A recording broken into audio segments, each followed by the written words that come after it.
Hi everyone, welcome to Startupification, a podcast about how technology is changing the world around us with me, Matt Ferrugia, and my co-host, Stephen Drost. You can find out more about us, browse all the episodes, and view the show notes at startupification.fm. And if you want to follow us on Twitter, Stephen is at DrostyBoy, I'm at Matt Ferrugia, and the show is at startup_FM. Hi Matt, how you doing? Yeah, I'm really good, Stephen. How are you? I'm good.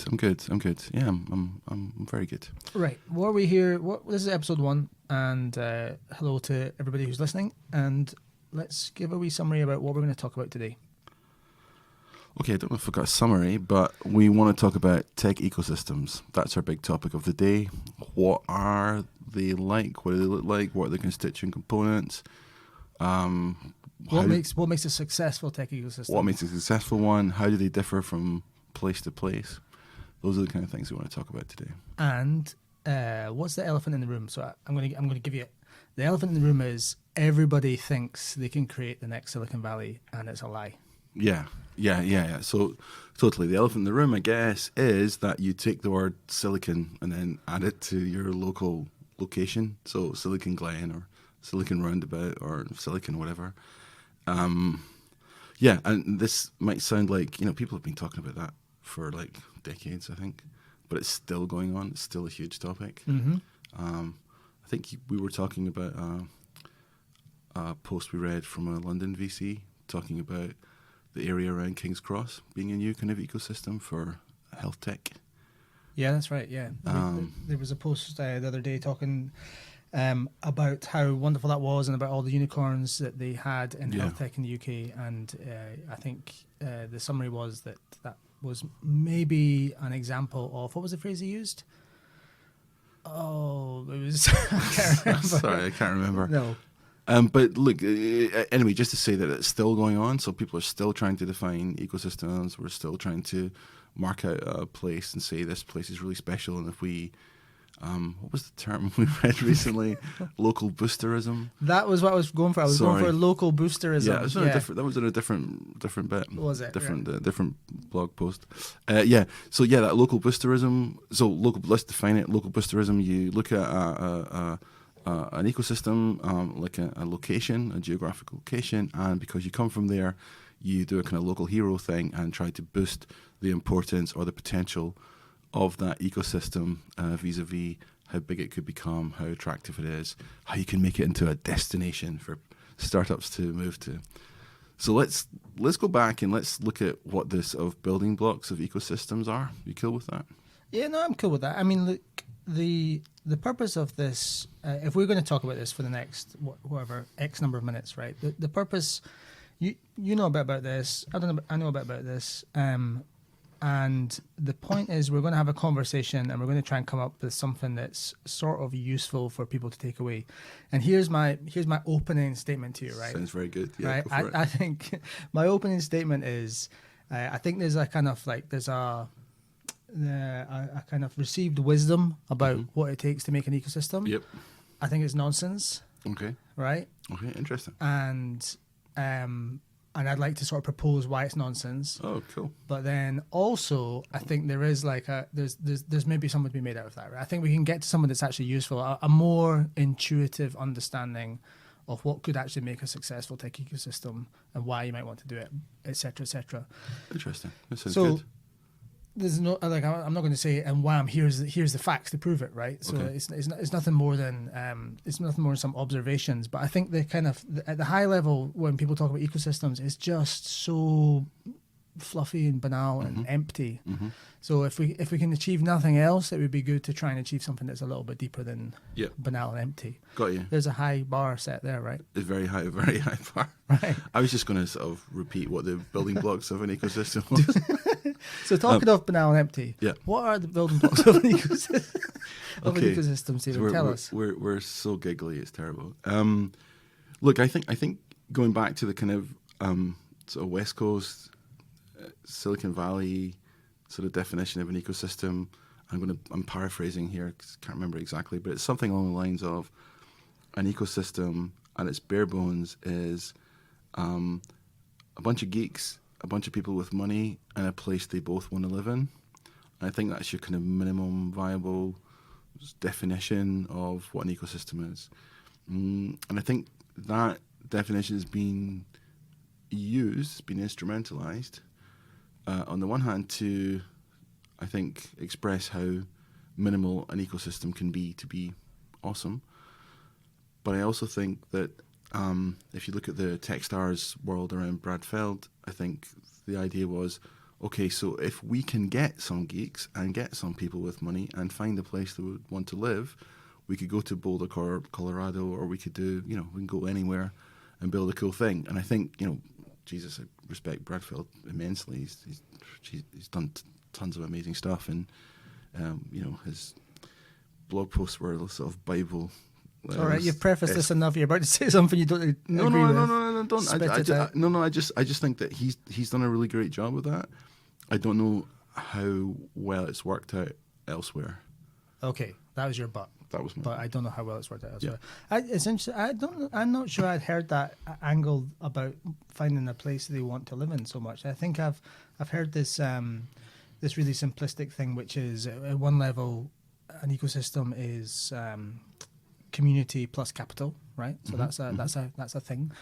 And then the kind of expansion on that I've heard is people have said, right, what do you need for an ecosystem? You need great ideas plus talent plus capital plus customers, right? So it's this idea of, and this is really the thing that kind of gets me suspicious, is this idea of like an ecosystem as a recipe. If you just take those ingredients and you mix them together, boom, you've got an ecosystem. Yeah. And that's the thing that let's just say that's true, right? Let's just for a moment assume that's true, right? Yeah. So okay. Ecosystem is a recipe, and effectively, so you might say you bring those 4 ingredients or however many ingredients together.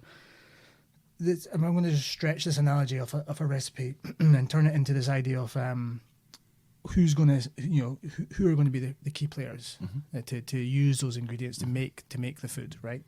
So who's the chef and the maitre d' and the customers, etc. So the key players that people talk about in these ecosystems are obviously entrepreneurs. Hang on, you've turned this from a recipe into the running of a kitchen or something. Well, That's a nice sleight of hand, sir. What do you think they serve in kitchens?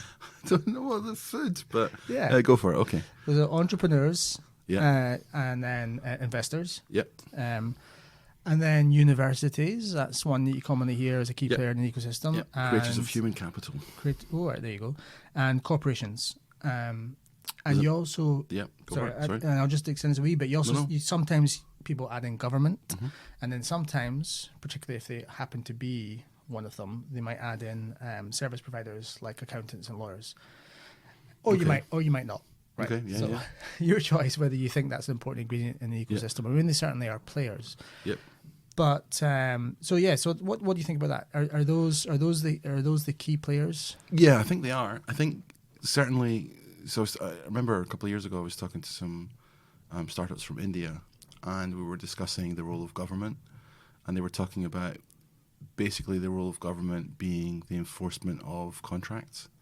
And that kind of surprised me in a little way. I was, felt kind of embarrassed. I hadn't realised that was, we kind of take that for granted, I think. But even here, people, there's good lever provisions and, bad lever provisions and all sorts of bad things happen. It goes into your point of government, on the one hand, being a kind of judge to see that contracts are kept. But also, I think your service provider, your business services people, lawyers who draft the contracts in the first place. So, yeah, I think all those ingredients are right. I think different locations will have different priorities or different flavors of government intervention, university intervention, and corporate intervention. I think and probably services as well. I think the bit that most places will have in common, or that be most similar, would be entrepreneurs and investors. I could be wrong, but I think those are the 2 ingredients that most people would have in common, or most ecosystems would have in common. Yeah. So here's one of my biases, right? So I'll just slap it out. And I'm aware that it needs to be addressed, but I think I'm probably not that unique in this, that my tendency is to overplay the importance of the entrepreneur in this ecosystem. I think I naturally want to say, well, really, what have you got without an entrepreneur? I agree with that. I really do, because I think one of the problems of geographical locations claiming to be an ecosystem, the biggest one is that they don't have entrepreneurs. So again, I think it's easier to have service industry people there. I think it's easier to have maybe some corporate presence in a university, but actually having entrepreneurs, I think, is the hardest bit. And I think it's the bit that you notice that if it's missing first. I think entrepreneurs and investors is really hard. Because investors so let's break down each different component, okay? Go for it. So what does an investor mean? If you look at the valley, it's so awesome because the investors there are all, really experienced investors, or not all of them, but there's a huge amount that are experienced investors. And if you look at other locations, very often those investors will come from a different background, so they won't come from a tech product background. They'll come from, I don't know, real estate or banking or something like that. And that's, that goes for Edinburgh, it goes for London, it goes for Paris. There's a whole bunch of European cities where the people who are experienced and have money didn't make that money with tech. And so what's the problem with that? The problem is that the lessons those people have learned, or the way they see the world, doesn't, it can be good, but mostly it doesn't really lend itself to understanding how to invest in tech. And I think early stage ecosystems will be marked by investors who, it's their first rodeo as well. So you have to learn how to be an investor. I think if you go to a place where there's not a lot of entrepreneurs and not a lot of investors, you automatically bias towards thinking the investor knows what they're doing. So you'll give them more power, even though they don't have that much experience, etc. And that can hold an ecosystem back, I think. Yeah, I mean, I have definitely heard that. And, well, I don't know, it's verging on the patronizing towards business investors, which may or may not be right. But, I mean, these could be key players in early stage investments. The criticism I've heard is exactly what you've said, which is, business angel investment can often come with some ties that are inappropriate for early stage tech investment. So, I've got to be on the board, or I've got to have preference shares, et cetera, can actually scare away later stage investment if the company even succeeds. Yeah, totally. So, I mean, I think that's fair enough. But is it really about, because if we look at capital, access to capital, and clearly the Valley is really far ahead, and that's one of the things that oftentimes people just state that's what they've got, right? They've got so much investment capital kicking around, and I mean, it's not even if you start to look at this and peel it back, people say, well, the reason Silicon Valley is so successful now is a journey in the making of 70 years of tech and 50 years of VC, and actually billions of dollars worth of government money has probably flowed into companies in the Valley through that time. But let's just say that is, this is one of the problems. If you say that is actually what makes Silicon Valley successful, and we were looking at some research that was done by Founder Collective recently, and they have done an analysis of these ecosystems around the world that have also been successful. So city-level ecosystems like Boston and LA, and ones in Europe like Sweden with the Spotifys, etc., and then Israel, etc. And what you see is you've got a lot of these they're clumped together in the kind of exit value around $40 to $60 billion. And this is a subset, but just to give you a sense of scale. And then you see the Bay Area, and that as an ecosystem has exits approaching $1 trillion worth of value. And it's just such a monumentally massive outlier that I think it's compound interest, right? It's been compounding for such a long time because it's been there longer. The expertise levels are deeper, so the exits are bigger, and I think all these things go hand in hand. But to get back to the investors, just for a second, because we're thinking about what is an ecosystem, what makes it successful, what are the components. And we're looking now saying, okay, let's go through them. Investors, I think you could say a hallmark of an early stage ecosystem, or an emerging ecosystem or a not mature ecosystem, whatever you want to call it, is that the investors are not that experienced. And I think, tell me, do you agree with this? I think that if you look at entrepreneurs, there's loads and loads of information for entrepreneurs to get to on the web. There's loads of, podcasts and blog posts and all that kind of stuff about how to build things as an entrepreneur. But I don't think there's that much available for being able to learn how to be an investor, even a small angel investor. So I think, for me, the hallmarks of an early stage ecosystem would be a stronger entrepreneurial component than an investor component. An academic component that doesn't really know what it's doing. So it's creating young, cool kids that are smart, but they might want to, I don't know, keep them at the uni and build spin-outs or something like that. The state not really knowing what to do. So maybe trying to build a program or trying to cluster those companies somehow. The service providers not really knowing what they're doing either, trying to sell en masse or starting to work out that it's really hard to get money out of early stage companies because you don't have any, etc. And corporates also, if they're locally available, not really knowing what to do. So if you think of it like another terrible metaphor, like a graphic equalizer of a good song, then you kind of go, okay, the baseline that's needed is that kind of early stage kind of investor class, or it's not needed, but a hallmark of a cool ecosystem is an investor class that knows what the hell they're doing. And I think that would be the typical sort of Silicon Valley kind of play. Like, people know what they're doing. They've been around. It's not their first rodeo. Yeah, I mean, like if you look at somewhere, I remember hearing about what had happened in Norway to kickstart their early stage investor ecosystem, and the key thing there they used to kick off the angel level, and I guess we're assuming quite a lot of the people who are listening that they understand what we're talking about with angels versus VCs, what we're talking about with Sure. like early stage funding, seed level, pre-seed funding with actual Series A and VC funding. But let's just assume for now that that's all cool. We can just prattle on about it. But what they had done is they moved the investment, the angel investment community towards syndicated investment to allow them to do effectively portfolio spread investing. And I think that's one of the key things. I mean, a lot of things we're talking about here is early stage and, maybe naive or less, I guess naive is a poor word because it's sort of a pejorative, but maybe less experienced tech investment in an early stage ecosystem might be not doing portfolio spread investment, might be doing one a bit of money here for tax purposes, a bit of money there.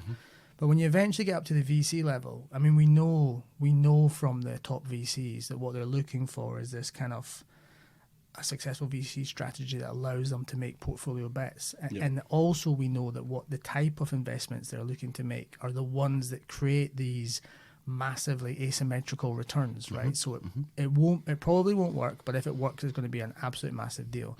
How does that even fit with early stage ecosystems? Because how can you have that level of spread to create portfolio opportunities? It doesn't, and that's why I'm a big believer in that kind of investing almost being quote unquote a bit of fun. So I think the state steps in, says to a class of people who have got so much money that they've got sort of tax challenges, to say to them, hey, if you invest your money, we'll give you some kind of the taxes you owe the state. If you take that money, we'll help you de-risk it, and we'll put it into the ecosystem. And a bit of that is in the hope that you'll get some weird, outsized returns, basically playing the lottery and being lucky. But the other piece that I think it does there, it creates at least some capital to get some. It gets into the hands of some people who can do some experimentation and learn very slowly, sadly, mostly, what it means to be an entrepreneur or what it means to be in a startup. So I think that's all you're doing at that point, really. I don't think anyone's getting rich out of that. I think some people attack it that way and think, okay, I'm getting some tax bonuses to do some stuff, and hey, gee whiz, I could even make more money out of it and it'll be awesome. I think that almost never happens. Like, Jesus, almost never.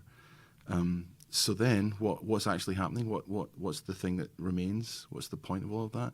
I think it just lets people get their first, get their feet wet and to see what it's like to be an investor, to see what it's like to be in a startup, to see what it's like to build some things, maybe cluster them. I think that's all you're doing at that point. No more. That's a bit depressing, if I'm honest, but okay. I just think these things take time. Look, there's a famous story about the Valley that it's something like this, that if you want to build a sort of software tech product company, what you do is you go to Menlo Park, you walk around Menlo Park. Menlo Park's an area where there's loads of VCs. You walk around the park and you shake the trees at Menlo Park until a VC falls out and gives you money, right? Then you go and build your startup, and then when you exit, you've made all this money, and what do you do with yourself? You go back to Menlo Park and climb up a tree and wait for the next person.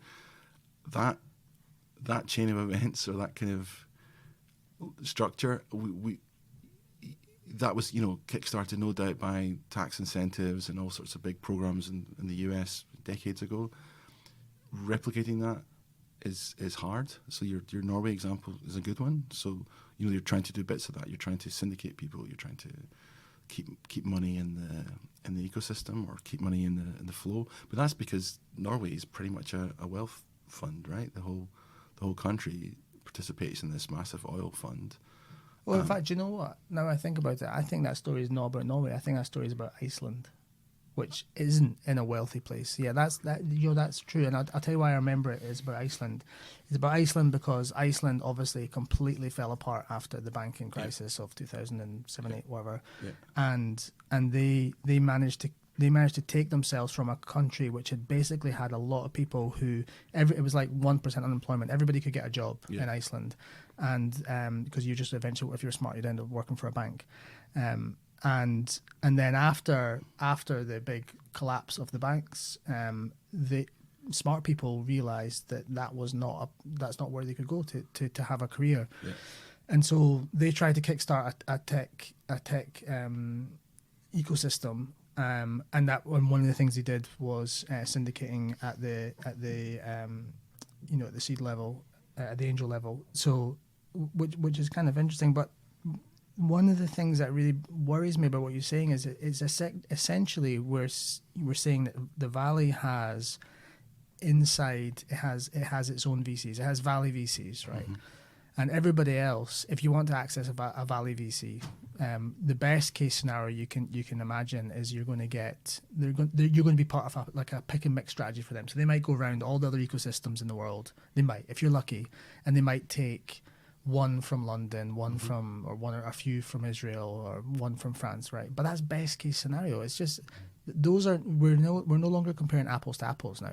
Those are different things, right? What's happening in the Valley and what's happening in these early stage ecosystems are just completely different, and we just have to accept that. Can nobody create their own homegrown VC concentration that will act in the same way as the Valley VCs? I don't know, but I think.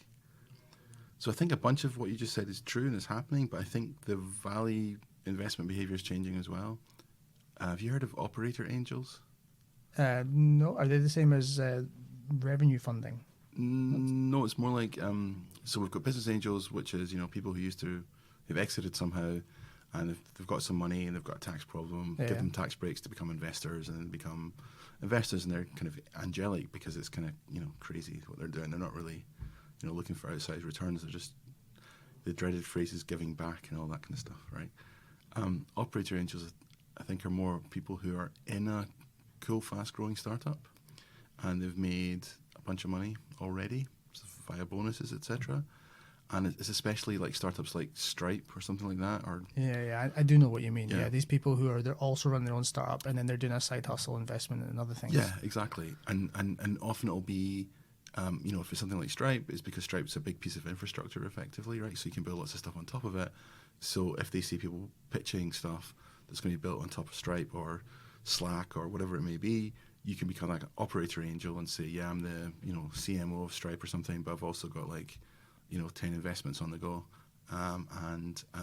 actually my help, my knowledge, my investor hat or my investor game is really strong because I'm right in the middle of being an operator, so I really know the way things are going. I know what our platform's going to build. I've got all these opportunities. So I think you've got lots of people, and again, that is also going to work in the Valley, because we don't have. It's that compounding interest thing again. Like good stuff begets more good stuff.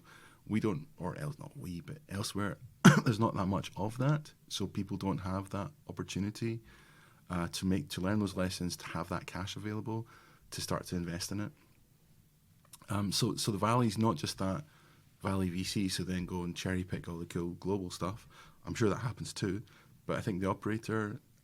So, for example, there's an Irish startup called Intercom, and I don't know the story exactly, but I remember years ago when there were like 2 people or something, or very few people, and was it Dogpatch Labs or something like that in Dublin? I saw them, and they had a bunch of people from Twitter, I think, at the time, who had invested in them.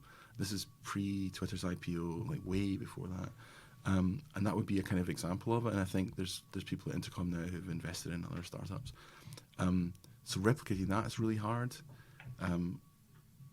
And look, all of this to say, I think the Valley's racing ahead, learning more moves all the time. The rest of the world's catching up, trying to sort of replicate things. At the same time, though, there's so much heat and activity in the Valley, and that's expressed by the house prices being absolutely insane, wages being insane, and also just like, do you want to live there? So, I mean, I think the stats are more or less true that there's like as many homeless people in San Francisco than there are in the whole of the UK or something like that. It's a big number anyway. So there's trade-offs, right? There's trade-offs. And so even in the States, people are looking for the next place. You know, there's a contrarian Peter Thiel view that we should invest in, I think it's Los Angeles where he's hanging out now. There's Boulder has done things, Boston's done that tough stuff, New York, etc. So it's a shifting landscape, but the rest of the world, I think, is still trying to understand what the building blocks are of the version of the Valley that they can copy. Okay, well, so we talked a lot about investment. Let's move on to something else then. Cool. What's another building block, another part of the recipe? Another building block would be startup talent. Yep. And again, startup talent for me means, okay, so we've done investors to death. Startups, again, you're looking at what's the experience level. Think of it this way. It's almost like playing football or sport or something.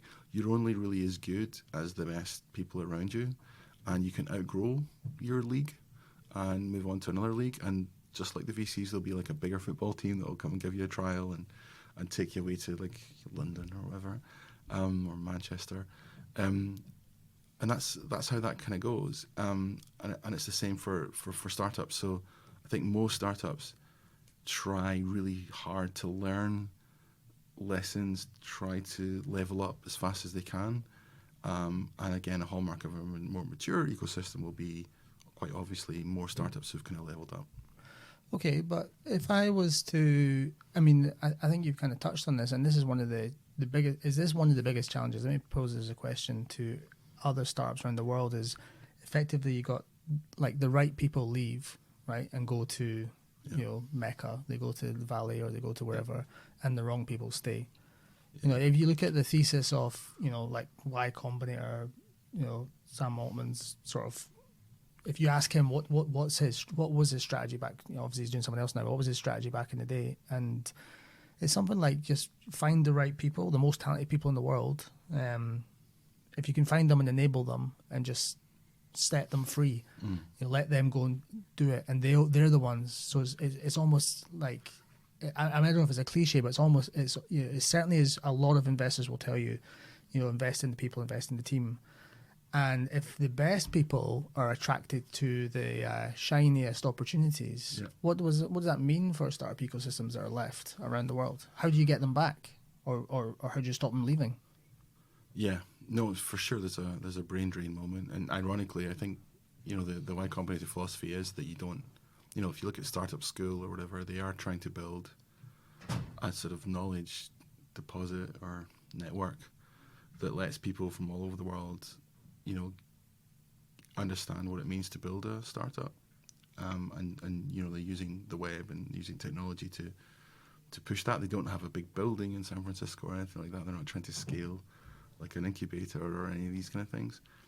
So even so, I think I know many companies who've pitched Y Combinator and who've gone to San Francisco and got through to the final stages and all this kind of stuff.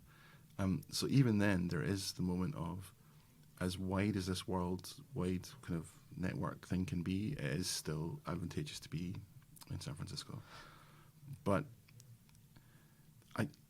I think your brain drain thoughts are right, and you do, the best do tend to leave. So what you're left with is people trying their best, and let's be clear, like some of those people trying their best are super successful as well. Not every awesome startup has to be in the Valley, and not all of them come from the Valley, even though it's massively skewed towards the Valley. Do you know? I think we spoke about this recently. Maybe I was reading about a US startup that was growing. I can't remember where they were. I think it was like Missouri or somewhere like Middle America, and they were pretty successful. They were growing really fast, and they were trying to scale without leaving their location. And what they did was they sort of did a big LinkedIn search and tried to work out where people had gone for their high school years, and they were trying to find out like who had gone to local high schools and then left and become like a big exec in New York or San Francisco or whatever. And they tried to entice those people to come back. I think we spoke about that, didn't we? We did, yeah. There's something about where people die. Yeah. Exactly. The interesting thing there is, like, this short sidebar is that seemingly, and I can't remember the exact stats, but like a huge percentage of people die really close to where they were born. And there is this kind of seemingly this longing to, hit a home run, go through all the bases and go back home. And so maybe those are one of the ways that you can start building ecosystems as well. If you look at entrepreneurs, I think France is doing that. France is incentivizing sort of French people in the Valley to return back to France, again, through tax breaks and all those kind of things. So, but yeah, entrepreneurs, you're right, there's a difficulty between sorting for the best and the worst, and people leaving and brain drains, ecosystems only being as good as the best people there. But there are those home runs, and I think you can build on those, and then maybe entice people to come back, or entice people to go to a new place because there's something cool starting there. I think the last one is that local boosterism thing again, where you're trying to do it. Yeah, I think you said something there which was really interesting, that ecosystems, as good as as the best elements inside it. And that's really where I feel like if you're going to take, like, on one view, if you say an ecosystem is a recipe, right? I feel like the opposite view of that is that an ecosystem is more like a cluster of stars, right? And effectively those stars, because what happens is one of the things that makes people come together is it's like, well, I'm an investor and I'm going to sit on your board and I'm here, and you've kind of, if you could be near me, that would be ideal because I'm on 3 other boards, and then we've got all these smart people who've come in, and by the way, you can learn from other people, and by the way, there's lots of people with money. Yep. And who are the stars? And you definitely see this, right? Let me push this analogy, right? So I've left a restaurant, right? Yep. I'm in space, right? And one of the things that you see with ecosystems is star clusters, is everybody who's trying to claim that they've got an ecosystem that's succeeding. Yeah. What they talk about is their super giants, right? Yeah. They talk about their unicorns. Yeah. They say we can prove to you that we're an ecosystem because we have a super giant. Yeah. And that is the thing that proves us. That's our proof point, right? Yeah. And if you just let me tortuously push this even further, right? Yeah. Everybody else in that ecosystem, they're just like space dust, right? They don't make a difference. They're just coalescing around the stars, hoping that they might, under the gravity of those stars, they might form together and become their own thing. But in reality, right, if you've got one ecosystem with like 10 million stars and one ecosystem that's got one, those are not equivalent things, right? And actually the bar is really high. This like the critical mass of getting to the point where you've got this clustering of stars to be able to be a viable ecosystem, I think is really quite high. It's the gravitational pull of those individual success stories is probably the key enabler, rather than just saying, well, you just take any ingredients and shove them together. I mean, it's just not going to do it, right? You shove them together and all you're going to get is space dust. Wow. Blowing in the wind. Wow. Is there wind in space? No. No, I don't think so. I ruined it with that. Solar wind. There you go. You're back. You're back. Yeah. Space dust blowing in the solar wind. I'm trying to work out what their metric is there. Is it luminosity, gravity? I don't know. It's I know where you're coming from. Yeah, I agree. But life goes on and miracles do happen. We get new big companies all the time. But I think you're right, and I think that's basically what we have in the world. We have the outsized, the local maxima in San Francisco are, much brighter or much more voluminous or more gravity or whatever than in other places. But let's break down the different components even further. So we've done investors, we've done startups. Let's look at academia. Okay, yeah, because actually, I think one of the things, if we were to play against that, that view that is quite pessimistic, that just says, it's just about stars. If you haven't got stars, then basically you're going to struggle to create new stars, and they might happen, but they might not. One of the things I think. One of the things I find unuseful about the term ecosystem, in the same way as I find the term community unuseful, is that if you think of those two terms just purely as nouns, it doesn't do anything for me. It doesn't tell me, so if we're going to talk about academia, right, what I think it would be useful to talk about this is, think about if an ecosystem is and a community isn't so much a noun as a verb, right? It's what it does, what happens, right? What do the community participants do for each other? So what can academia do potentially in an ecosystem that makes it an actual ecosystem rather than just a static label? Got you. Yeah, I'll tell you what I think they do, and then we can talk about what they could do. Sure. So I think universities, again, vary in quality massively depending on where you are. And I think there's a whole bunch of skills that universities currently teach that contribute towards an ecosystem, the ones that are strongest. You might disagree with this, and I'm not even sure I agree with myself what I'm about to say, but let's just say the ones that are strongest are probably computer science.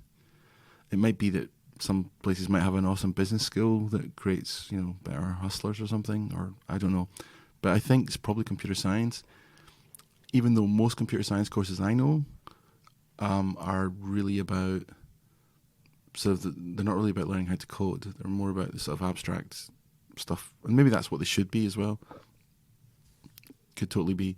But I think the first contribution is creating people with computer science degrees that can code. Super basic. Yeah, okay. So, that is like... Yeah, a lot of people go on about that, right? Everyone, that's a kind of almost like a policy statement. Sure. Make sure people can code software. Yep. It's the ultimate human capital outcome of software is eating the world, software is programming the world, kind of thing. But that can't be the role in an ecosystem of university. It can't be. Got to be more than that, surely. I'm kind of a big fan of universities creating human capital and then sort of moving back into the distance again. I don't know, so when you talked earlier about your stars, another byproduct of ecosystems is that everyone sort of claims to have been crucial to the creation of that star. Yeah, everyone does. They have to, right? Everyone does, yeah, totally. But I think the best thing universities can do, so let's compare the best UK or best European universities for computer science. They will be very much about teaching people how to build stuff or how to understand software or programming or maths or whatever. But if you can contrast that with Stanford, if you look at all the kind of tweets around that, it's like, okay, Stanford dorms are basically incubators and all the courses you do are basically sort of playbooks as to how to build a startup, etc. So I think European universities are not, maybe they're trying to do bits like that and trying to make people, obviously they're trying to make people more employable, etc., etc. But I think level 0 is you try to create human capital that knows how to code. Level 1 is you try to create human capital that knows how to code and that can be a cool employee in a large corporate. So, if you do this course, you'll get a job at a bank or something in IT or something like that. I think level 2 then is to go, we'll try and teach you how to code and do all that stuff and give you kind of entrepreneurial skills so you can think about taking the risk of building a startup. And I think, again, the more mature an ecosystem is, the more it'll be level 0, 1, or 2, or 3.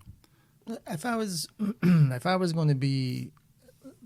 to say, I think your level 1's wrong, right? If I was to pick something that doesn't sound right to me, I would guess that level 1 is you're going to turn graduates out of, and if we're just looking at the lens of tech ecosystems, right? You're going to turn your computer science graduates into employees, not of banks. You're going to turn them into employees of Google and Facebook and Apple. You know, that's essentially, I think, the kind of top of the tree for for young graduates who think they want to be employed. Why would you want to work in a local bank when you could go and work in the tech companies that are basically the top 5 most valuable companies in America? I'm with you, so I agree, but I think you're right. I should have differentiated more. But I think that is, again, the hallmark of a further sophistication of an ecosystem. So not all ecosystems have a Google, or no, they don't. You know, I mean, like most don't. One does. Well, yeah, pretty much. Even, God, I was in Google in Tokyo recently or something like that. They've got, I think, 50 employees or something. Like, I could be making it up slightly, but it's a very, very small number. So yeah, they'll. When I say work for a bank, I meant work for IT in any sort of larger corporation, just because that's the normal corporate. You're really upsetting all the computer science people by saying working in IT. Yeah, I know that, and I'm saying it on purpose because I'm trying to win you all back. It's that thing about here's a litmus test. What does a CEO know the difference between Java and JavaScript? Right. Google, yeah, they know that. Yeah. Amazon, yeah, they'll probably know that. It starts to get very lonely very quickly thereafter. Yeah.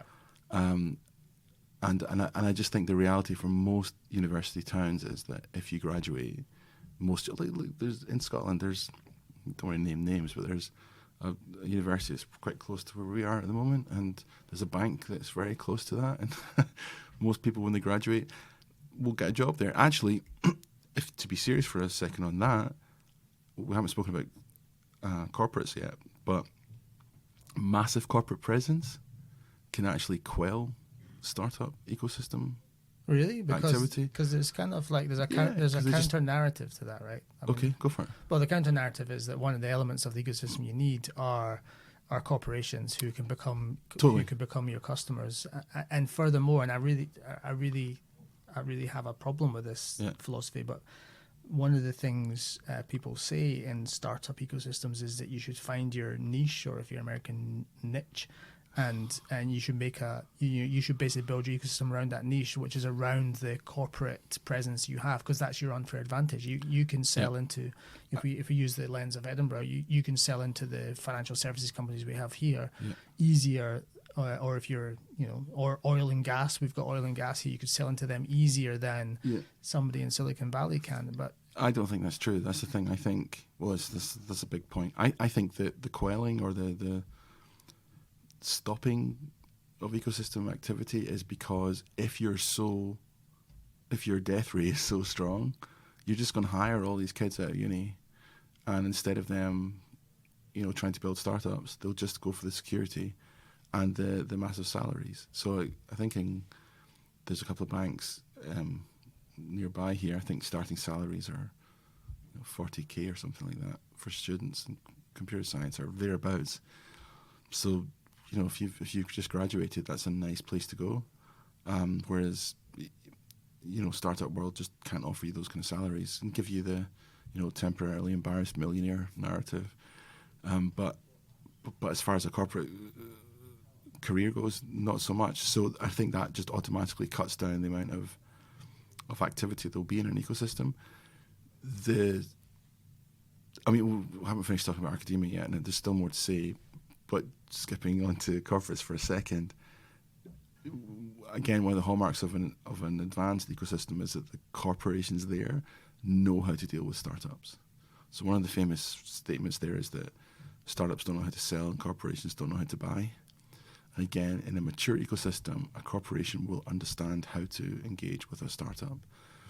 And my own personal thoughts on that are that they will be able to engage with a startup in as much as they understand software. So if you're Google, you'll be able to hire people, let them create mini startups inside Google, swallow a startup.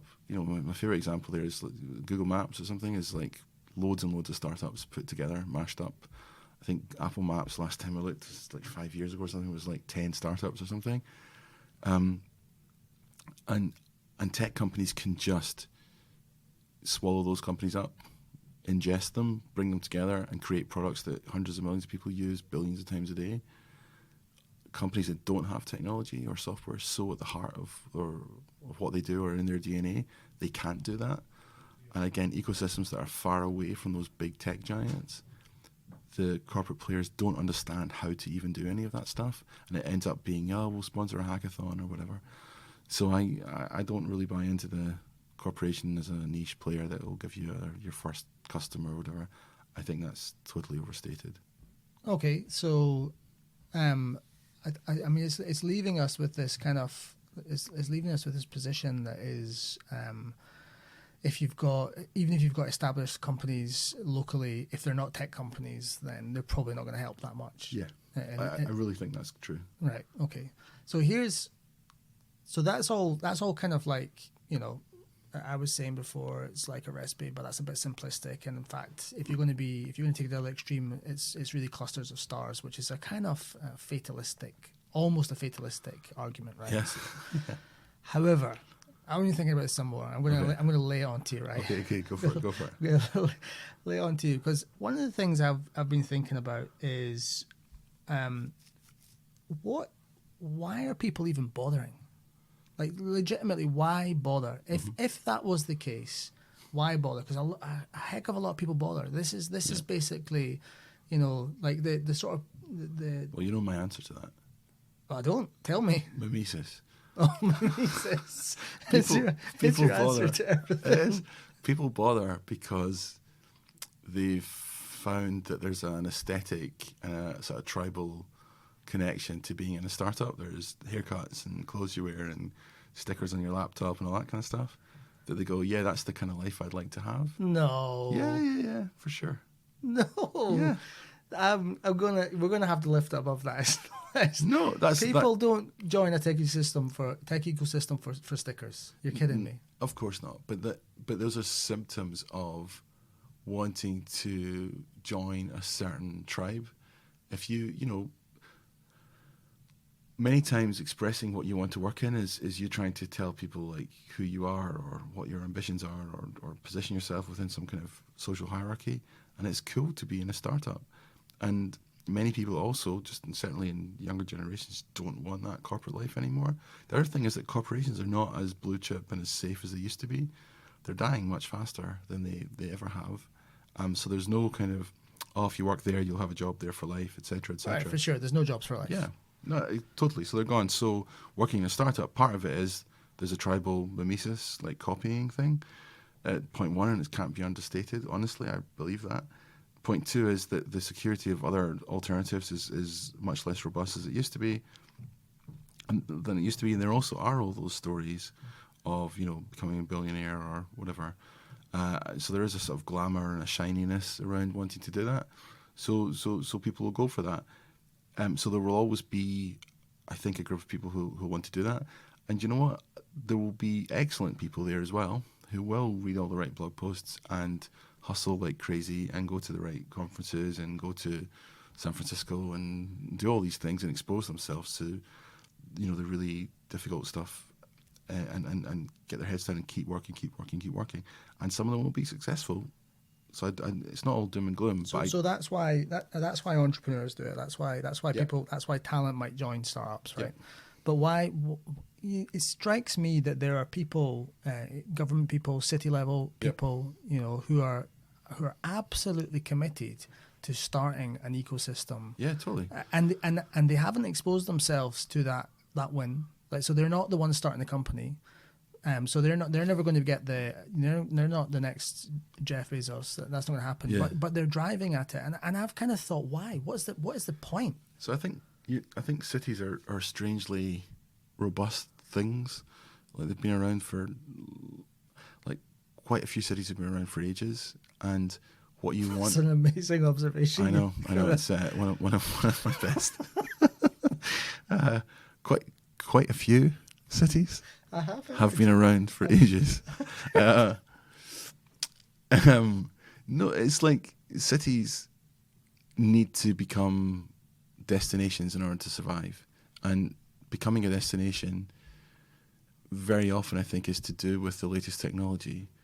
And I'm going to double down on my clever historical observations of cities and say, like, the first cities by a river, being a city by a river that uses the river's presence to do stuff and make things possible, is an expression of understanding technology. So that it's agent of, basically a survival mechanism. yeah, I think cities survive by adapting to the latest version of technology, and that's the cities that are like, I don't know, that started around rivers, around oil fields, or around whatever else. And then, of course, transport becomes a big component that changes all of that again, yada, yada, yada. But I think, yeah, cities always need to be at the forefront of the most relevant thing. And cities are, just conglomerations of people. And if you can use technology and make cities popular and have, nice houses and cool restaurants and, again, that express a place where they both want to live. Wanting to live in a place is the key bit there. So these are just good citizens who are like, for the greater good, I am going to put all my time and energy into creating in my city a tech ecosystem. No, we know that cities are dying as well, right? We see it. Again, this used to be like crazy talk, but we see the death of the high street, certainly in a country like Scotland, where there's like 5 million people and they're sort of concentrated in a couple of cities, basically. And in between, there's loads of cities that are just kind of dying out. And the people that live there... You've now alienated all those people too. No, I haven't. But actually, some of those smaller cities, this is a really good example. Yeah. So we have in Dundee a thriving tech ecosystem, by some definition. I'm not going to argue whether how successful it is, but it is definitely that. Yeah. By most measures, it is not. It not only qualifies as an ecosystem by recipe, but it qualifies as an ecosystem by small amounts of clustered stars. Yeah, true. So I mean, they're an advert for succeeding in that regard, reinventing themselves around the games industry. No, absolutely, and it's all that stuff is all possible, and that's why these people aim for that kind of stuff. And but yeah, these cities are challenged for sure, and that happens. It's all over Europe, because Europe's a continent where birth rates are sinking, and those are the kind of things that happen. So yeah, keeping cities alive is why people want to build ecosystems and attract technology, and they do it better or worse. Okay, so here's what I think. Right, I'm coming to my my synthesis of this. Right, so and it comes from a position where there's two things that drive my realization here. So point number one is my previous thinking that really the most important outsized player in this space is an entrepreneur, right? And that's it's entirely just a bias, because that's the role I play, right? But I couldn't see. This is why I'm asking, what is the point? Why would anyone bother to promote a tech ecosystem if they weren't in that position? Okay, so that's sort of anchoring point number one. And anchoring point number two is something that's specific to Scotland's history. So you mentioned it earlier on. Scotland used to have Silicon Glen, right? Yeah. And Silicon Glen was a bunch of kind of like foreign direct investment by overseas companies into tech, electrical engineering sites in Scotland. So a whole host of money was attracted into the country. Yeah. And that money came to the country, had an effect, and then it left, right? Yeah. And I've been trying to think, how am I going to reconcile that as a kind of like effectively a failed ecosystem life cycle? How do you reconcile that with the ecosystems that we're trying to promote now that everyone is? So what is the lesson that you can learn from that experience in order to create a more lasting, more successful tech ecosystem? Okay. And I'm not going to lean on Mimesis, right? I'm going to lean on another absolutely, like, it's the answer to everything, right? Okay. But I actually, in this case, I think it is. And I think instead of thinking of it as an ecosystem as a recipe or as a cluster of stars, I think you have to think of Another it.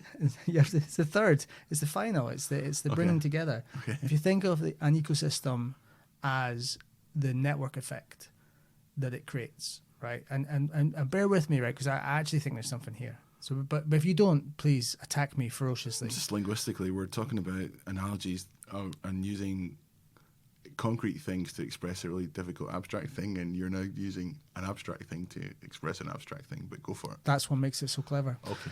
Thank you. Because, a network effect effectively it pulls together the sum of its parts into something that has greater value, right? Sure. And the thing that, so let me use that theory. I mean, Sure. people talk about network effects all the time. It's what's driving, if you're trying to get investment from a VC, they're going to, as a software business, they're going to say, what are your network effects? Sure. How can you create value? The best VCs and investors now say, well, the reason we are outsized returns versus our competitors is because we've internalized the need to create a network effect for ourselves, et cetera, right? So a successful ecosystem creates network effects that basically drive value. That's what I mean by being a verb. Like the network effects themselves it's the fact that it's not just a label. It's by bringing in your university. You have looking for that university to create some value that all the parties in the system benefit from, and that's why I had previously been of the opinion that the entrepreneur was central. But if you think of it as a network effect where all these parties promote not just their interests, but by being active in it, it creates this greater good for them, for everybody. Because there is this tendency to just sit there and think, well, as an entrepreneur, I'm just going to go at it. And if I succeed, brilliant. And if somebody else succeeds, what do I care? It's no benefit to me. But actually, a successful ecosystem is a collection of all these parties working together so that if you succeed in the ecosystem, it benefits me. Yeah. No, I don't disagree. I just think that's it. What you're describing is an ecosystem if it works well. But I think there are loads of moments where people don't have the clear reason as to why they're pulling together. So a whole bunch of stuff will be done unconsciously. So we haven't spoken about the corporate yet. So one of the corporate missions would be to have some kind of social responsibility. And very often corporations will see startups through that lens and say, we want to give back to this location, so we'll go and sponsor some kids learning how to code, or we'll sponsor a hackathon, or we'll do whatever, give beer and pizza to a meetup or something, and that's not really a network effect, right? No, it's not. Yeah, That's nothing.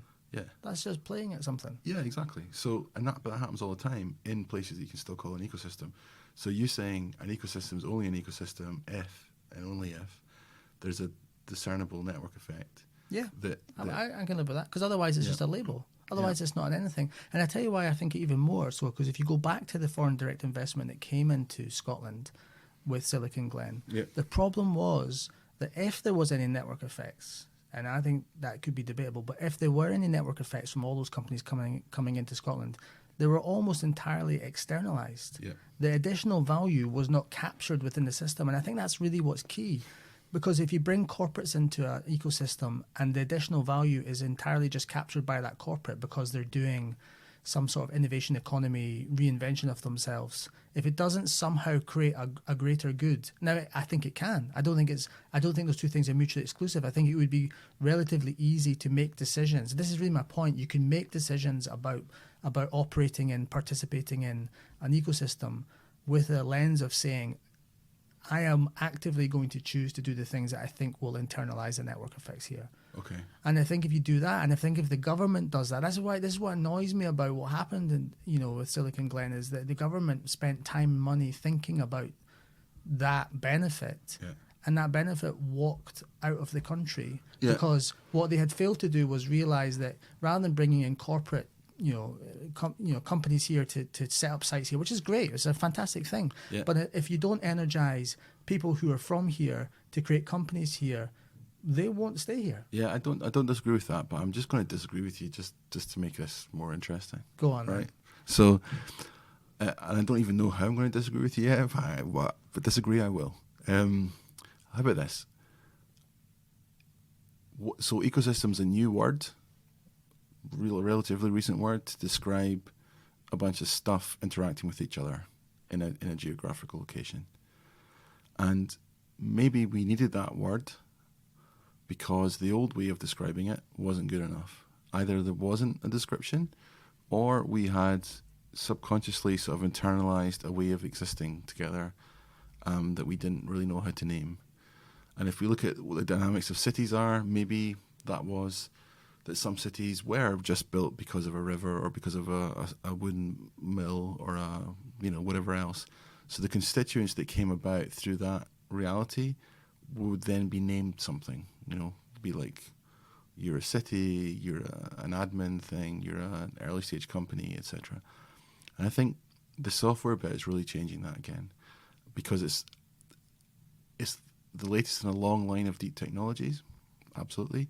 But there's a difference in it, namely that it's both local and global at the same time. So, and think about how many, like your Silicon Glen stuff, like internal investment. I'm sure there was a commercialization officer and there was a global thing, and how do we export and all those words. And those just don't map to the reality of software anymore. Exporting, all these words just don't, they mean something different. And I think we're groping around to try and find a word that describes this new setup. And that's always the case with new things. They're hard to name, they're hard to describe. And we basically, the moment we can name them really well, they kind of die. And that's kind of, you kill the thing when you call it something, and the name fits really well. So I think we're doing that, and I think network effects is describing, in a sense, that software, and correct me if I'm wrong, because you might see this totally differently, that software is looking at being supercharged somehow, or it's, look, man, I think all of this stuff is about creating a new normal, and creating a new normal is about naming something that's so obvious that everyone understands it when you say the word. And you're right, with ecosystem, it's just not there, and we can refer to stuff in the past that hasn't worked out.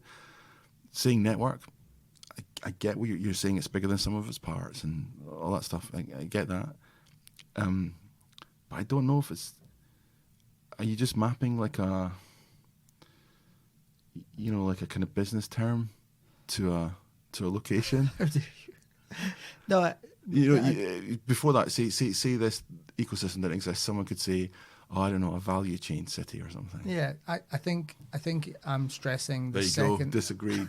I'm stressing the second half. You see, you're fixating on the first half, and I'm stressing the second half, because an ecosystem is literally a network of interconnected things, right? Yeah, and what I'm agree. saying is a network effect, like the effect, like the Fourier-Jost effect. It's the effect, right? It's the effect that matters. That's what matters. It's not a noun; it's a verb. So that means that an ecosystem deserves the name if it brings together a network that has a net positive effect. Exactly. Otherwise, you can call it what you want, but it just won't work. Yeah. And I think, so I've kind of been trying to sort of slide that definition in here and there, that what's the difference between a mature ecosystem and an emerging ecosystem, et cetera, will be the strength of those network effects, right? Great. So the more they come together, the stronger they are, the more mature an ecosystem is. And the weird thing is, so I totally agree with that, I really do. But I still think there's need a special place to say that software is somehow different. Software is somehow local and global at the same time. It's somehow here and there at the same time. There's a weirdness to software that I think, I don't know, man. I think, I don't know how to articulate any better. I think, let's talk about which cities we think will survive or thrive in this world that understands network effects. Well, that's not. I mean, you couldn't pick something that would be more likely to come back and haunt us than that. Sure, why not? Cool. So in 5 years, people will be laughing at you, Stephen. Yeah. You've gotten this wrong. Okay, so listen, we've topped an hour here. Cool. So let's, as a final thing, you give me. We'll each nominate. I can't do this. Three cities that we think will survive. No, let's not say survive. That was my fault. It's too hardcore. Okay, yeah. Let's say thrive. Thrive. Okay, as tech ecosystems. Yeah. And where are we picking? What's our boundaries? We're going to box this. Globally. That's the just opposite globally. of boxing. Yeah, Globally. Yeah. Okay, the big Earth box. I'm going to go first. Okay. What? This is terrible. You're really happy with yourself because you found a cool place. You want to say it really quickly. I was going to say San Francisco. There you go. That's why you Actually, made that face. that is a debatable point. Yeah. I brought it up specifically because it's a debatable interesting. point. You see? Oh, you see wow. what I did there? Yeah. Will San Francisco Yeah, survive? I think they will. All right, end of that. Next. I think someplace like Kyoto. Kyoto? Yeah. No chance. Yep. Literally no chance. Yeah. Because I think... I'll tell you why. Too much wood. Way too much wood. No, I think if you could create... It's a place they both want to live. It's that moment again. So a place you want to live, it's beautiful and special, and I think one of the reasons why you think San Francisco's in jeopardy is because people won't want to live there anymore. Correct? No, actually, I think people won't be able to live there. Because it's too expensive? Yeah. Okay, for example. It's kind of what I was talking about. Don't want to live there anymore. Okay, all right. I thought you meant the want. No, it's like, I would, but I can't do this, okay. However. Cool. And I think, like, really amazing, beautiful cities that allow for, sadly, a more and more elite class of people who can build products and code to be there. And because I do think the entrepreneur is the over-indexed bit. And I think people will start to build stuff around them. Okay, I couldn't disagree more. Good. Because I literally 5 years' time, man. I literally think you heard it here first. You've taken Silicon Kyoto. You've taken all the things about a network effect, and you've picked the place on the planet that is least likely to generate that network effect. It's by definition, by historical definition, a very isolated, blah, blah, blah. I'm with you, community. But that's changing. Okay. That's changing. And what I'm doing is I'm building my thesis in a place that hasn't taken off yet. Okay. Well, there's only one way to find out. We're going to have to go and visit. That's the... Okay, right. Well, that was good because that was kind of really... am I going to pick a probable one, an obvious one, or am I going to pick an unobvious one? So we got 3 each, right? So that's you don't want, right? So I'm going to go 2, and I'm going to say I am going to say Edinburgh. Okay. Right, because obviously, right, we're in Edinburgh, but it gives us a chance to talk about why, right? So there's a lot of these factor advantages, the ecosystem as a recipe thing, which is kind of here, right? Yep. And actually, we've got this, we've got the cluster, right? We've got 1.5 to 2 unicorns, depending on how you count that up. And for sure, you're starting to see the space dust is beginning to coalesce around the fact that we've got these unicorns. Now, we're too early yet, I have to say. I think we've got another 5 years before you really get the second and third wave entrepreneurial experience that's what those clusters should produce, right? You know, if you just as a simple thing, right? If you go to a VC today and this is what they say, you want to raise money, right? If you're a first-time entrepreneur, they will say you've got to have something that works, right? Yeah. If you're a second time, they'll fund you before that, right? Yeah. And just that purely in and of itself will massively change the dynamic in an ecosystem. If you get to the stage where you've got second time around entrepreneurs. So I think Edinburgh will become a second time around entrepreneur ecosystem within the next 5 years. I feel like we've a little bit been saying that for a while and it hasn't happened. Yeah. But I also now think the massive opportunity we have is to stop thinking of all the opportunities that are in front of us here as an opportunity for me as an entrepreneur to do well. And if we can get more people to think about looking for ways to create network effects, I mean, genuinely, I'm not just sort of like feeding this in network a circular way. Thing, exactly, right? No, because I do think there's my observation is there's a tendency for people to be like, it's all about me, and I don't want to collaborate because why would I collaborate? Like literally, if you can't answer the question why you would collaborate, don't collaborate, right? But I think if we can get into our heads that there's some bigger benefit here, then I think that's what could really take us off. So we've got the opportunity to take that step, I think. I have to be totally honest with you. It's really hard for me to comment on what you just said because I've been listening to you, but I've also desperately been thinking for another city. Okay. Well, let's just assume that you agreed with everything I said. No, and then, I do. The second time entrepreneur thing is, again, just another sign of a more mature ecosystem. yeah. And I think that's true. It's a really good hallmark for it. It's a really good signal to say, because how much stuff do you have to learn to understand that a second time entrepreneur is so much more powerful than the first one? It's one of the hallmarks of understanding this sort of VC logic, and it's understanding risk in a certain way and all of that. So I totally agree with that. It's a sign of maturity. So after my isolationist Japanese, This is your third Kyoto one, right? You've got to flight- make a good one. This is my second one. All right, yeah. Sorry. Yeah, it's all right. You were really excited about Edinburgh. That's cool. Controversial Edinburgh and San Francisco. So I'm going for Addis Ababa. Oh, come on. You're just trying to be cool. Yeah, It's not cool at all. I'll tell you why. Why don't you pick somewhere that actually already has an ecosystem? No, because I'm before the chasm here. I'm not. I think, and I genuinely mean this. I think there's a whole bunch of places on the planet that are either so far behind, like Kyoto, but beautiful, or so not at the race yet that we just don't have them on our radar. And I'll tell you why. This is the typical setup, but I promise you it's true. Last week I was in London and I had an Ethiopian Uber driver, and he was telling me about how much better Ethiopia's become. Yeah. And it was genuinely kind of heartwarming. And the guy was super educated, super clever, also super charismatic. So I wasn't quite sure if he was just how much he was making up or whatever. But I Googled it and subsequently really read into it. And Ethiopia's massively up and coming. They've had peace for the longest time in a long time. Very, very. It's a long time. Yeah, I can't remember. I think it's like 70 years or something. So it's Super stable.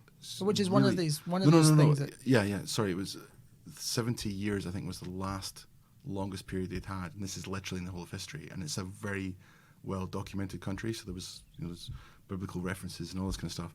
And it's been a war torn area for a long time. And I think they've now had somewhat stability for sort of 20 years or so. Anyway, the thing is, they've got a massively young population. They've got a population of very, very many people abroad. So they've had their brain drain thing. And they're now starting to be able to attract people to come back. And the people going back are looking at Africa as a growth sector, as a place to be able to build things, and as a place where there's enough kind of new infrastructure because there wasn't existing kind of. So, for example, I met a VC a couple of weeks ago who was talking about Cairo being really, really like so energized. But you look at Cairo and go, oh my God, the legacy stuff there is so crazy, like getting Wi-Fi, whatever, is really hard. Realizing how much I say whatever, and I don't do that in normal speech, it's bizarre. So I think that is going to be genuinely a place that's going to be interesting. I think somewhere in Africa will be mega up and coming and mega interesting. I was saying Addis Ababa because I think... you think it's not established there yet. I mean, I don't know that. Do you know that? I don't know for sure. The guy that wasn't big on tech that I was talking to, but I think that infrastructurally it's not Abuja or Cairo or whatever. Yeah, I mean, there's places like iHub in Nairobi, right, which is an existing, I don't know, thriving, but it is an established tech incubator or tech ecosystem rather in Africa. And one of the interesting things that you hear people talking about when they talk about those African ecosystems is they'll say things like, I super don't want to be patronizing here. It's not an area I've got much expertise in. So, but what they say is things like you've got a market of 200 million people who are willing to spend money on diesel and generators to create light for themselves. And so if you were starting a kind of alternative energy light company, you'd be much better there beside your market than you would be trying to sell this to people in other markets. So I can see that. There's definitely... I think there's going to be loads. Genuinely, I think it's going to be loads. And I think one of the things that hopefully, this is not too tech optimist, But I think one of the things that startup thinking or the startup game is showing that it doesn't, like, there's clever people everywhere. And I think there's a whole bunch of people who've not been able to express that because the infrastructure was so poor. And I think software is going to slowly level that playing field a little bit. And I think there's going to be really exciting stuff coming. That would be the very optimistic view of it. But I think it's possible. That Uber guy was really smart, genuinely. Okay, so I've got one more to choose, right? Yeah. And I want to choose between one of. Let me see, London. I'm not going to choose London, but I want to choose one of a couple. I want to choose out one of three, right? So I'll let you, because I think these three, because all three of these, right, give us a chance to describe what's made them successful to date. Okay. And maybe an outlier successful. Okay, so I'll let you choose. You've got to think your own one, and it can't be any of my three. So I'm going to steal three off the table right now. Okay, so my three are either Sweden or Finland. Okay, cities in?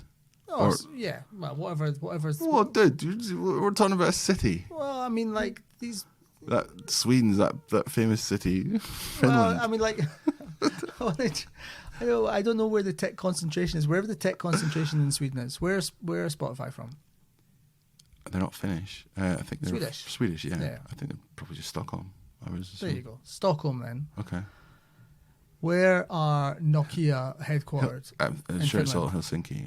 Helsinki. Yeah, I would think so. So Stockholm, Helsinki, and Tel Aviv. Those are my three. Oh, man. So because I think all three are instructive. This is why I picked them. So. Yeah. So which one do I think is going to thrive? Yeah. They're all three really strong, but I think Tel Aviv would probably thrive. Yeah, that's the one I at least wanted you to pick. Okay, so why do we think Tel Aviv is going to thrive? Why has Tel Aviv thrived? And that's what's so interesting, right? Because if you look at this lens of like the network effects, there's a massively powerful network effect happening in Tel Aviv. Unbelievably so. Yeah. Yeah, I mean, sure, there's the Israeli army and the startup stuff there, the successes that are already existing, the learning, the growing, the connection to the VCs in the US. Yeah. But I think the army one is one of the most interesting ones, right? So the kind of, I have no idea how true this is, right? But the trope that you hear is that, you know, everyone goes through the army, and it's an environment, particularly people who go through the signal stuff. You know, it's an environment that happens to create tech startups. Yeah. You've done that for a couple of years. You've probably come quite close to a potential customer, right? So, no, absolutely. And then so I mean that's your recipe, right? Just conscription. Yeah. That's the answer. So I think that will continue to grow because they have a real thing, you know. Yeah, I think so. Successful. Yeah, I think so, definitely. I also know quite a few people who just recently invested in startups in Tel Aviv, and the quality of those startups compared to a lot of stuff in the UK is just substantially higher. Why do you think that is? It's a mixture of all the things we're talking about, and basically it's the network effect. I think the army thing's a huge thing. There's also, look, again, I think you're only as good as the best people around you. I think Tel Aviv has now, in tech cohort thinking, has had several cohorts of awesome things. So to get nitty gritty, there's a whole bunch of chipset stuff going on.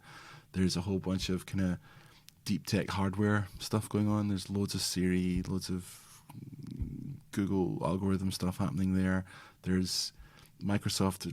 I've got the stuff that was built into Xbox One. Can't remember what it's called now. The Kinect stuff. Kinect stuff, yeah. Anyway, there's like that happened years ago now. So there's like cohorts of people who saw that happen, who, you know, building follow-on things. There's just a great ecosystem there, and there's a lot of super clever people. Google's got a big footprint. All the big players have large footprints there.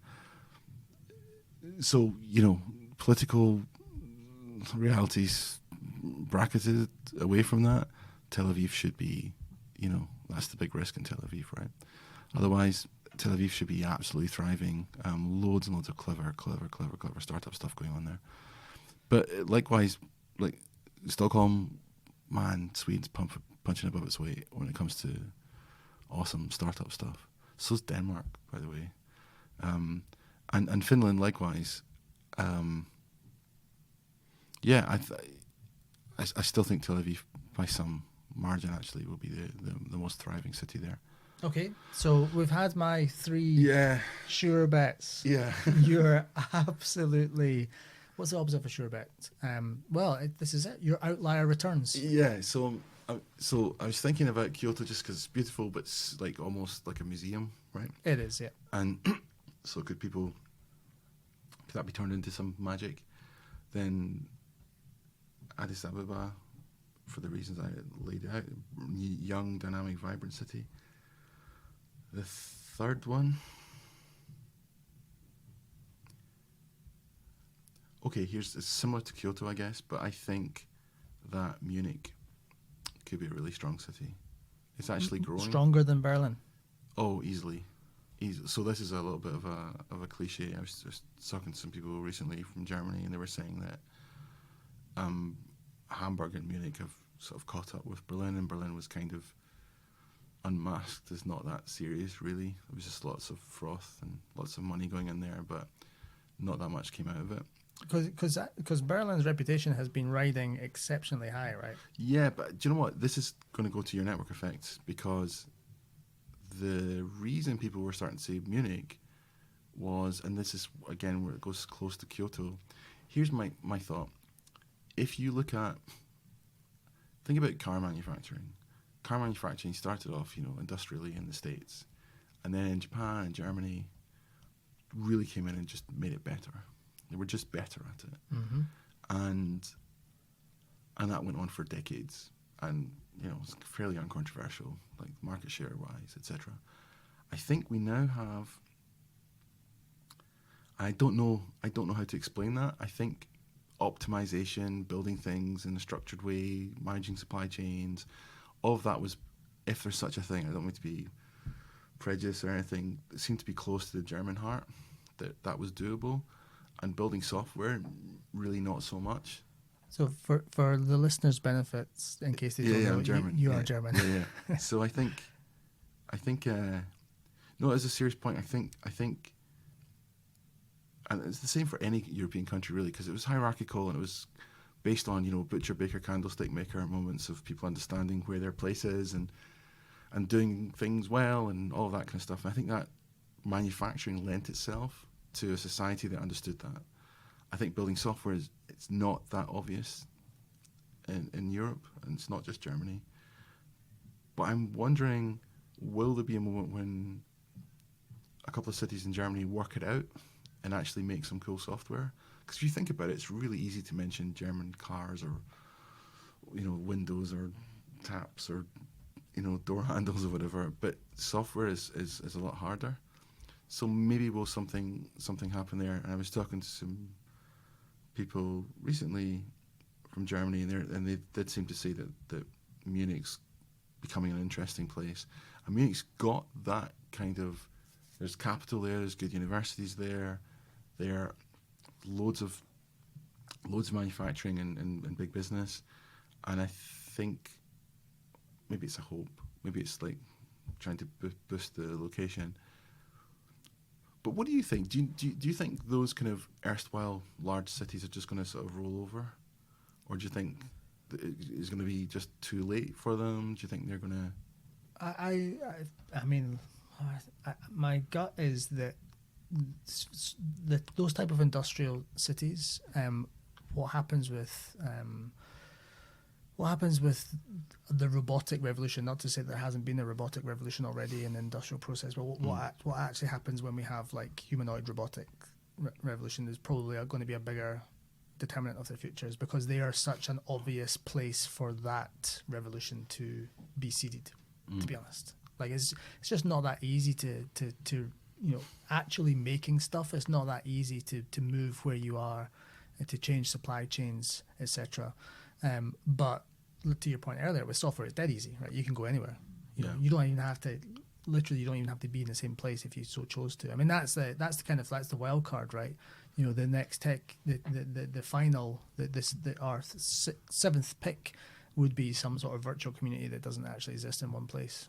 I'll give you, so that's cool, you called it a wild card. I'll give you the sort of tech pessimist view in Germany, and it's always the same in the news, which is this. Combustion engine car has got, I'm going to mess up the numbers here, but more or less it's something like this, 190,000 parts, and a battery electric car has got like 190 parts or something. Yeah. So all your optimization around understanding big complex supply chains and delivery times and how things all fit and norms and standards and all of these kind of things there's a different challenge now. And you're indexing on a different part. The software bit's rising. Maybe you saw recently in the news, BMW are going to start charging for our Apple CarPlay in a certain way that's ruffled loads of feathers. And I think I'm just going to make a stupid bet that says one of those cities that's got incumbent industry that's seen worldwide as excellent, and it's not just manufacturing, right? It's not just that. I think one of those cities will work it out somehow. Yeah, I mean, look, it's not a risk. It's not a totally out there bet to say somewhere like Frankfurt is going to become a center of autonomous vehicles. Say, for example, I mean, wouldn't be Frankfurt, but yeah. Well, whatever, yeah, and that's my stand-in for some German car company. Frankfurt's just banking. Okay, yeah, Frankfurt is banking. That's right. I should have said fintech center. Yeah. But where would the car manufacturing place be? Is it Munich? It's more in Stuttgart, that area. So Stuttgart. Yeah, there's Wolfsburg in the north and there's Stuttgart in the south. Right. Okay. So Stuttgart Mercedes and stuff. will happen to become an autonomous vehicle software center in the world of expertise because it goes. I mean, I'm not saying that's going to happen, and a lot of people are saying that's unlikely to happen. Yeah. So you've got the Silicon Valley are interacting with Detroit right now, and that's that's the way that's going to go. But maybe in the rest of the world they'll co-locate. So there you go. So that's our final pick. So what were they again? Top from the top: San Francisco, controversial. Yeah. Kyoto, absolutely barking. Edinburgh, wishful thinking. Addis Ababa, trying to be cool. Tel Aviv. Yep, makes sense. Munich, yeah, maybe. And then the wild card was some virtual community that lives in cyberspace and has VR goggles on. Mars, yeah. First city in Mars. The metaverse. That's the other option. Yeah. Okay, good. Well, listen, it's been great talking to you, Stephen. Is there anything else before we wrap up? It's been great talking to you too, Matt. Yeah. No, that's cool. It has. I feel like we've absolutely done every corner of that in a really superficial way. So well done to us. Yeah. But I like the network effect thing. I'm going to stick with that. I'm going to dine out on that for the next few weeks if you'll allow me. No, that's great. Cool. All right. And until next time, we'll see you later. Bye. Thanks for listening to Startupification. If you have any feedback, you can contact us at startupification.fm/feedback. And if you want to support the show, please consider writing us a review on Apple Podcasts. It's a small thing you can do, but it really helps other people find the show. Special thanks to Ollie Littlejohn, who edited and produced today's episode, and to Stephen Coleman, who wrote and performed our music.